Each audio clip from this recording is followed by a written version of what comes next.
எதுக்கு தம்பி daily carrot juice குடிக்கிறீங்க? இந்த கேரட்ல வைட்டமின் ஏ அப்புறம் வைட்டமின் சி இருக்கு. நம்ம உடம்புல வைட்டமின் ஏ குறைபாடு இருந்தால் நம்ம ஸ்கின் ட்ரை ஆகிறது மட்டும் இல்லாமல் முடியும் ஹேரும் அஃபெக்ட் ஆகும். அதனால ஒருத்தவங்க ரெகுலராக கேரட் ஜூஸ் குடிச்சா அவங்க ஸ்கின் ட்ரைனஸ் இருக்கிறது மட்டும் இல்லாமல் தோல் தடிப்பு இருந்தால் அதையும் சரி செய்யுது. ஓ, அதுக்காக தான் நீங்க குடிக்கிறீங்களா?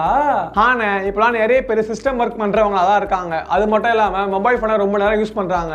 இது மாதிரி காரணத்தினால பார்வை கோளாறு சீக்கிரமாவே ஏற்படுது. ஆமாப்பா. அப்படிப்பட்டவங்க கேரட் ஜூஸ் குடிக்கிறதுனால அதுல இருக்க பீட்டா கரோட்டின் பார்வை கோளாறு ஏற்படாம தடுக்குது. தம்பி, என் பையன் கூட சிஸ்டம் ஒர்க் தான்ப்பா பண்றான். நான் அவனை குடிக்க சொல்றேன். கண்டிப்பா குடிக்க சொல்லுங்கண்ணே. இந்த கேரட் ஜூஸ் வெறும் வயிற்றுல குடிக்கலாமா?